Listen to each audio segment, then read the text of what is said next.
This will cripple the economy. I'm your host, Steve Van Metre, and thanks for joining me today. In our show today, it's a countdown to chaos, and you might want to brace yourself as the damage to the economy will be outright catastrophic. Let's over to the Wall Street Journal, where we picked today's story up with a headline: Supreme Court strikes down Biden's student loan forgiveness plan. And this is going to have major implications to the economy. We already talked about how the student loan forgiveness program was ending, and in September the notices would go out. The payments are due to start back in October, but there's still this broad belief that many borrowers would have a lot of their loan balance either outright wiped out or a large chunk of it under the forgiveness plan, and that would affect about 40 million Americans. Well, now as of today, the Supreme Court says no way, you've got to pay. The Supreme Court threw out the Biden administration's plan to forgive student loans held by 40 million Americans, ending a $430 billion program the White House considers a crucial way to cement the president's support among younger voters. And the bigger issue here is not from the political standpoint, but from an economic standpoint. You have, of course, 40 million Americans, many of which who are going to see their total balances completely wiped out, their payments go away. There's some of the other ones that are going to see their balances go down. That would also mean their payments are going to go down, and now all of a sudden people are going to look at this and say, wait a minute, I don't have this in my budget to make these payments, and yet here in a matter of months as we come out of the summer, I've got to build this into my budget, I've got to resume these payments, and that's going to take a major hit to the discretionary side of the economy, because when you think about it, people can't just cut paying their rent payments. They can use less energy. You can drive a little bit less, but still you're going to have energy usage. You're going to have groceries. Yes, you can eat out less and make some adjustments there, but you can't make huge adjustments. But one place you can make them is to the discretionary side of the budget. Now, I want to head over to the White House now and take a look at what the Education Secretary had to say about all of this. Nearly 90% of relief would have gone to borrowers making less than $75,000 a year. 20 million Americans would see their debts drop to zero, with 20 million more seeing lower payments. This would mean fewer borrowers falling into delinquency and default when payment pause ended. We're not talking about the millionaires who benefited from the billions in tax giveaways a few years ago. We're talking about low and middle income families recovering from the worst pandemic in a century.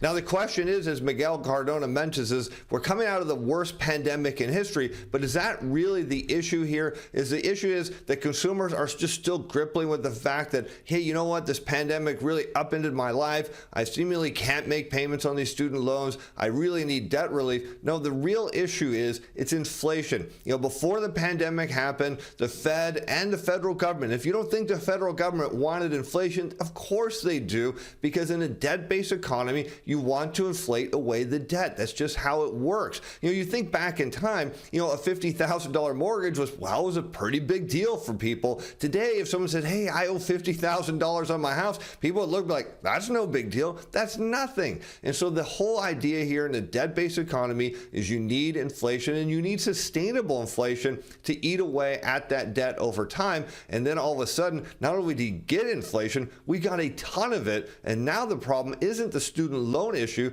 because if the economy was growing enough and wages were growing enough, people could afford it. The problem, as we can see on this chart, is indeed inflation and the effects it has, as Miguel mentioned, on people having an issue with delinquencies.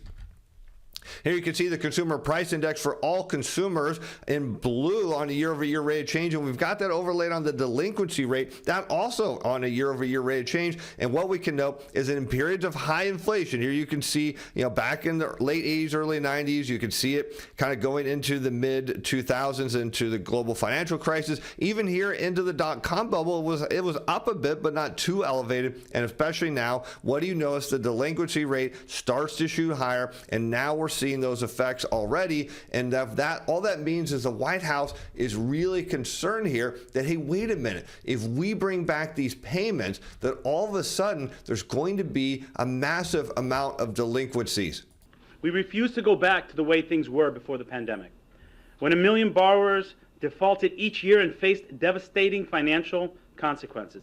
And there you have the issue that they're concerned about. Is the economy actually prior to the pandemic was, well, pretty decent as things go. But what we're notably seeing now is the White House is concerned about a rise in delinquencies because they know that inflation is actually too high. And it's not just inflation is too high, it's the economy is not performing a trend. And you start looking back at the size of the debt relative to the economy, and you see there's major problems. Here we have the gross domestic product in blue. And what we can see is over time, starting kind of in the mid 2000s, started to slow down the trend. Now I know it's popped up and coming back down, but the trend is slower and slower growth. And there's concern that here over the next year that we're going to see GDP growth come way back down. But normally look at the student loan debt. We see student loan debt rising and continuing to rise. And relative to the growth of the economy, the student loan debt is out of control. It's not providing a lot of economic growth as it needs to be. So it's telling us what we already know today is the moment these payments come back, we're going to see a big increase in delinquencies. We are rolling out the most affordable income-driven repayment plan ever. This new plan is called Saving on a Valuable Education, SAVE. It'll cut monthly payments in half for all undergraduate loans. It'll cut payments to $0 for millions of people making less than $33,000 a year. All other borrowers will save at least $1,000 per year. This plan will stop runaway interest. So this is a big deal. If we start to wonder why they want to cut back on these payments, why they want to wipe out the debt already, so that doesn't work. So the next plan is reduce the payments down. And you start to think about the economy here. And look, if you start bringing back the full payments back in October, you're looking at literally catastrophic effects on the economy. You heard what he said. It's going to have devastating effects. So we already know that. Now the question is, from an economic standpoint, is why is that happening? Because what if we've been seeing that wage growth is rising? So wait a minute, there shouldn't be a problem here. Wages are up, but that's not telling us the full story.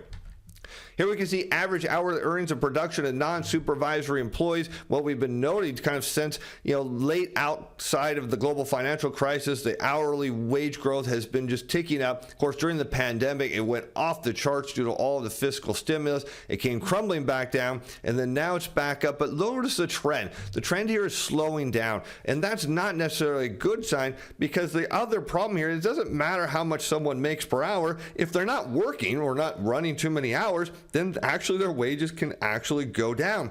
So one problem we're seeing is average weekly hours of production in non-supervisory employees are rolling over and slowing down. So people are getting less hours worked. That, of course, is a sign that the economy is slowing down. And that validates everything we're seeing from China to Europe, here in the US. Everything's telling us the economy is slowing down, and there it is. But now let's pull these two together. Let's take the average hourly earnings and multiply them by average weekly hours, and then we'll put that on a year-over-year rate of change. And what do we know? That it, in too, is indeed slowing down. So there's a problem here. The economy in the U.S. isn't growing. It's slowing down. And when we put this relative to inflation, and this is critical, what we can note is despite the fact that inflation is slowing down, wages, in terms of not just wages, but total compensation, is slowing at a faster rate. So when you put the two together, of course, what we can note is that what we're going to see is that borrowers, when they get these student loan repayments back, they're not going to be able to afford them. Now, some people will, but many of them won't. They're immediately going to go into delinquency. And of course, the White House, the Education Secretary, they don't want to see that happen at all, because it's going to come right out of the discretionary side of the economy right before the holiday season, which is a critical time. We have the summer and the holidays that really matter here. But notably, I also want to point out that when you see total compensation go down, well, know what happens as well? Well, that means inflation is coming down as well. But one thing that shouldn't be going down is your trading account. Now, we've been mentioning that this trade on the QQQ, that our CTA-Timer Pro program, you can get a link to the purchase that in the description below. It's $30 a month. It told you to buy back down in here. So start taking positions here. And if you did, you would have caught that whole rally. If you're a little nervous, says, well, I'm not sure, this pullback here says, hey, look, you should start buying in here. here. And now what it's telling us, I'll show you the signal, is saying, hey, it's time to either cut back your positions a little bit, take some profit, or raise your stop losses up to lock in what you've got. And sure enough, let's look back January 9th. We told you the machine positioning, which this report looks at and then runs as historical overlay, was massively short and the machines were starting to cover. That was your indicator to buy. If you didn't, back on March 15th, during that pullback, the machine started buying back up again, giving you your signal to get back in on that trade. And here you could see it on June 30th. Now we're starting to see machine positioning back off a little bit. Again, telling us either start taking some profits off the table or raise your stop loss levels up. We're creating an on-ramp for payment for up to 1 year for those who need it. This means, although interest will accrue starting September 1st and payments are due starting in October, we'll help borrowers who are struggling to make payments avoid harsh financial consequences such as delinquencies and wage garnishments. So you heard the education secretary say harsh financial consequences, validating and confirming that everything we know about the economy is true, that as high up as the White House, they know the economy is weak. They know it's not just an issue of, well, these people are going to go into delinquency and maybe have their wages garnished. Look, that's just the story. The underlying issue is the economy. We know it's a huge problem. And let's go back now and look at why the delinquency rate tends to go up when we see these things happen.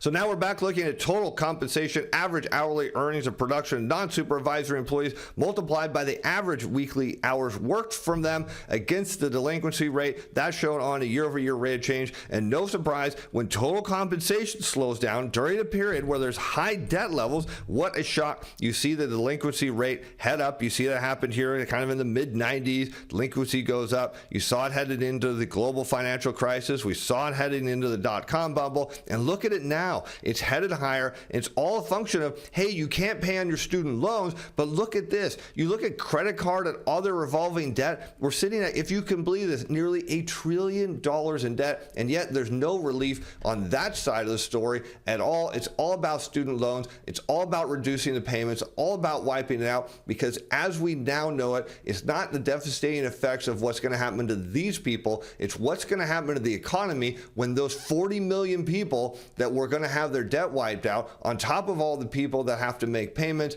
all have to simultaneously start making payments. Like he said, they begin in September, due no later than October. And I'm not going to stop fighting, deliver what borrowers, what they need, according to Biden, as he said at the White House on Friday. He told reporters he planned to take another crack at canceling student loan debt, and he had directed his team to launch a new program to do so using a different legal authority, this time the Higher Education Act of 1965. And look, he's got nothing to lose here. He's already lost at the Supreme Court level, so it says there's no harm in continuing to try again. But what do you think? Do you think the federal government should be wiping out all the student loan debt? Do you think people should pay against the debt that they borrowed no matter what the story is? Weigh in on that, because the real story, you start to look at this, it's the economy is not growing. People are getting educations. Those educations are not leading to the high-paying jobs that everyone was hoping they were, and it's because the economy is just not performing the way it needs to, perhaps because we have too much debt.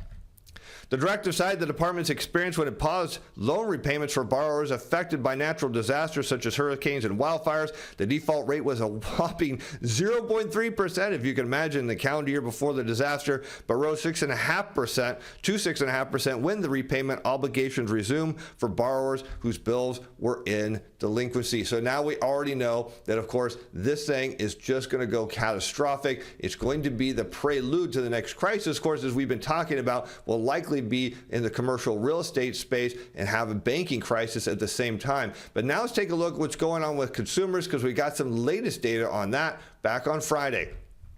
The University of Michigan inflation expectations crash in June as Democrats lead sentiment rebound. Well, perhaps not anymore. Perhaps I'll see that drop here in the months to come. The final print for the University of Michigan sentiment's findings on inflation expectations were unchanged from the flash print, with the one-year outlook at 3.3%. So now we know inflation expectations are at their lowest level since March of 2021, and the 5 to 10-year inflation expectations eased down to 3%. So while many people are saying inflation is going higher, the sentiment data says no, it's headed down. And here we can see the expected change in prices during the next year in red, because this came crashing down. And of course, we know that over the next 5 to 10 years, that is hardly changed, down only slightly. You'll notice that this one is kind of like the core inflation. We talk about the core CPI. It doesn't move really fast, but when it starts heading down, it will. The other one here is much like the CPI. It is headed lower here. Now let's take a look at the data on the Fed database. Now this has just inflation expectation. It doesn't have the price model built in. So in actuality, this blue line should be a whole lot lower based on the last chart if we had the same exact data. But what is inflation expectations really a proxy of? Well, it has to go back to the gasoline prices, what people pay at the pump. They're seeing that perhaps on a weekly basis or on their commutes. They see gas prices all the time. And so what it tells us is that indeed gas prices, if they roll over and head down coming out of the summer, well, it means inflation expectations and pricing are coming down as well. It also tells us that treasury yields, their rates are too high, because we notice that there is a relationship between inflation expectations and interest rates. So here we can see inflation expectations tumbling down, also telling us that yields also likely here should be headed in the downward direction. Now let's go back and look at the broad print from this report.